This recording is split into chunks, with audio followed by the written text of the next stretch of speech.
Greetings, comrades. Bobcat here in the Art Mines Turbo Doge fan on a very wet, rainy, cold, and miserable Saturday morning.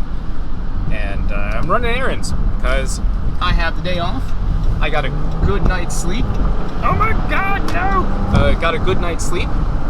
And yeah, I'm feeling good, so time to get some stuff done. So I wanted to talk to you about 5 things, because if I don't say this now as sort of a table of contents, I will lose track of everything.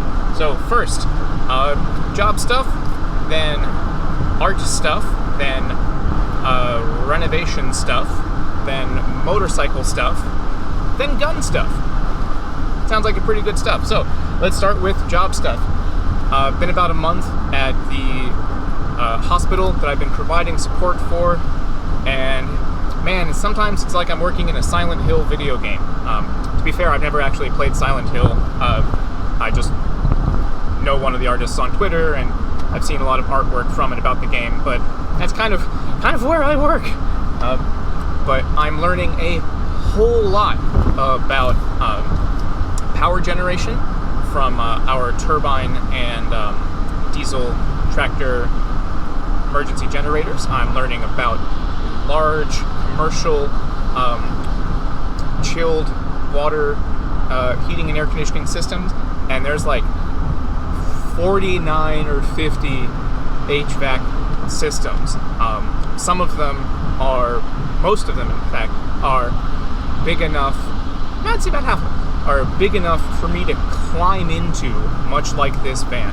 So I have to be very careful to make sure the power's turned off so I don't get sucked into the salad shooter of a blower housing, or get electrocuted, or burned to death from scalding steam discharge, because this is a steam and chill water heating and cooling supply system, and all of that good stuff. I'm learning a whole heck of a lot. Also learning about building controls and building automation. As best I can, our system is controlled by pneumatics, and then, or at least that's how it was originally built. Half of those don't work anymore, and then they put in, this building control, this computerized building control system, and it interfaces with the remaining pneumatics, and yeah, so I'm learning a whole lot. Art stuff. The studio is a mess, which I'll get to that later. I haven't had a whole lot of time and space to do art, but I'm thinking about redoing the Atlas de los Muertos zine that I did. I did 3 issues of. I really want to make a full 5 or 10 issues eventually, so I can put them into a volume. But I'm thinking of redoing the existing ones and picking up from there so that they are consistent. In the first 2 issues, I'm learning how to do all of this, so the fonts are weird, the sizing, the spacing is weird, the art, I think the art is lovely, but it's not consistent. And so I want to try and do that again and make them into a aesthetically unified, cohesive thing. So I haven't had the time or space for painting, but, and this is a good segue to the renovation stuff. Yeah, the renovation stuff. So the studio is well underway. I appreciate your patience with the water and sewer rebuild that happened, the giant trenches that had to be run through the yard. The trenches have now been filled in because there's pipes there now. And we now have a driveway. We now have a patio where there was just a poison ivy covered slope before. We now have a stabilized garden terrace wall that's a little bigger, a little more useful, and a lot more stable than the crumbling wood one that wasn't really built very well to begin with 20 years ago.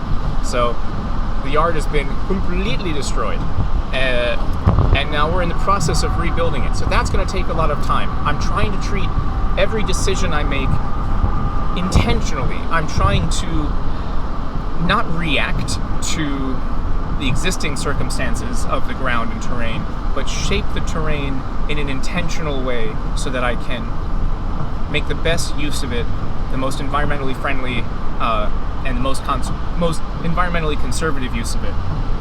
So I'm protecting wildlife habitat or reestablishing wildlife habitat, like returning a whole lot of the grass and plants that were destroyed into Maryland, Mid-Atlantic native pollinator garden.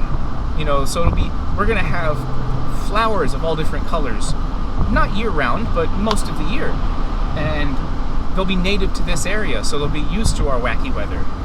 They'll support local bees and pollinators, that kind of stuff. And the garden beds, which were all wood, and now I'm trying to rebuild slowly, as fast as I can, because they're all heavy, with concrete block, so that they will last a long time and not require the same kind of rebuilding that the wooden beds did. So that's the renovation, but I'm trying to treat it like a big sculpture. I'm trying to make it not just functional, but beautiful. Sorry, I thought I saw one of my old work trucks. The studio itself, today is, I think, the 7th of May, I think. But the studio itself is about to have the windows and siding and put on. Also, suddenly the house and the studio both need new roofs, so, what's another $12,000? But yeah, so, new windows and new siding, and that picture window that I want to put in that will eventually have a beautiful sunflower stained glass insert that we're going to design together, and then have some people who know what they're doing fabricate and install that insert, so that eventually, maybe someday, hopefully within a year, I'll be able to sit on my back deck in the twilight, having a hookah, having a drink, and in the fading light, see an emerging lit up stained glass sunflower in my backyard. Sunflowers are my favorite flowers. And forgive me if I'm getting a little emotional. I've waited a really long time to have a place that I feel comfortable and safe in and stable enough to make art and to make the place itself art. So getting a little choked up thinking about it. But that's the art progress. That's moving on. That's the renovation progress. We're gonna get the next wave of contractors coming in, I think next week, and they're gonna knock out that building exterior, and then we're gonna design and build in the bathroom in the corner, and then based off of the height of that bathroom, build in an L-shaped loft, and that will have storage space above it, useful storage space below it. A lot of the landscaping tools and crap that I've got in there right now are actually going to be put in little external sheds outside. So that's going to be much more intentional use of the space. It'll make it brighter. It'll make it more open. It'll make it more useful. It'll make it habitable. We can have guests stay there. It's a lot of time, a lot of work, and a lot of money. But it's a long time coming, and I think we can do it. So we're going to do it. So that's the renovation. Last two subjects. Motorcycle stuff. I've paid off the Valkyrie, my beautiful 2014 Honda Valkyrie F6C Goldwing, glorious ride machine. It's paid off, thank the ancestors. And now that I've got that paid off, I'm setting aside a little pile of fun money for me to get another bike, now that I'm going to have space to work on it, now that I'm going to have a patio, that I'm not trying to do repairs in the street, all this good shit. So I'm going to get another bike. What kind of bike should I get? I would love your input. The original Doom Apocalypse Chopper monster bike was that first 2003 Honda Shadow VT750, a Honda Shadow Spirit VT750 dual carb.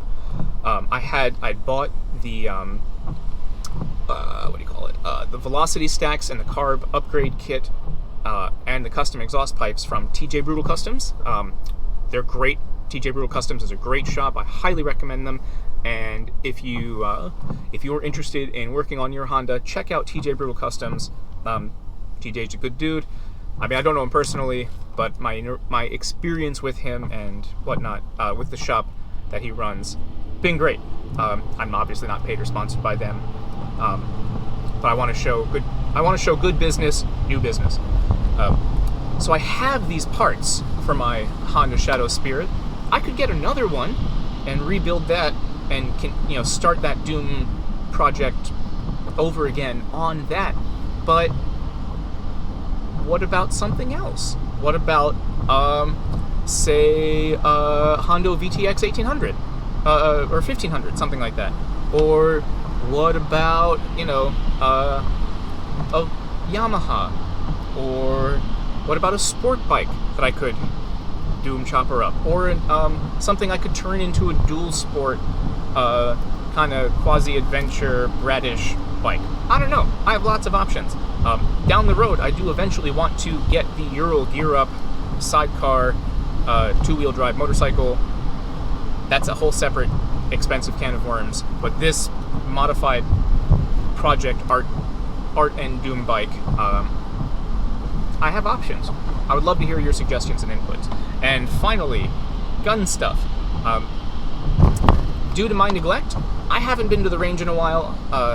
My skills are probably pretty rusty, so I'm trying to find time to get to the range with my 9mm pistol and matching carbine set. But I am in the market for another firearm. I want a utilitarian rifle that is not the carbine. I want something that can reach out farther, something that can punch harder. I want something that is sturdy, that I can use for hunting, that I could use for defense, that I could use, in Glorious Revolution. I don't know. But I have been looking at the AK platform. I think it's 7.62 by 39mm NATO round. It's pretty universal, pretty easy to get, not terribly expensive in the grand scheme of things. Punches harder, goes farther. I'm not looking at 3 mile an hour sniper or 3 mile sniper rifle kind of stuff, but a sort of general all around rifle. So I'm looking at American-made AK-47s, and they're not cheap, but they can be had relatively affordably. So I'm looking at doing the research on that, and I want to invest in one of those, and invest in a good variable zoom optic that can help me shoot at a distance and close up, but keep the iron sights so I can pop that optic off if I need to and just shoot with just them. So if you have suggestions for a decent American-made AK-47 rifle, or if you're like, no, Mr. Cat, think about an Armalite rifle, an AR style platform, and here's why you should do with that and go with the 223 round or a 308 round or something instead of the 7.62 by 39mm round. I would love to hear your input on that. And that makes this video about 14 minutes. We'll wrap it up at an even 15. I hope out there you are safe and well fed wherever you are. I wish you mucho amor. Work stuff. I got my journeyman's license. Hey, how about that? I wish you mucho amor. And things are scary out there with the climate and political change and the Supreme Court. You could say judicial activism from the bench. So arm yourself and train and organize your neighbors. Take care of each other, because there's no one out there but us. No one's coming to save us. So remember, kids, be kind, be ready, and good luck.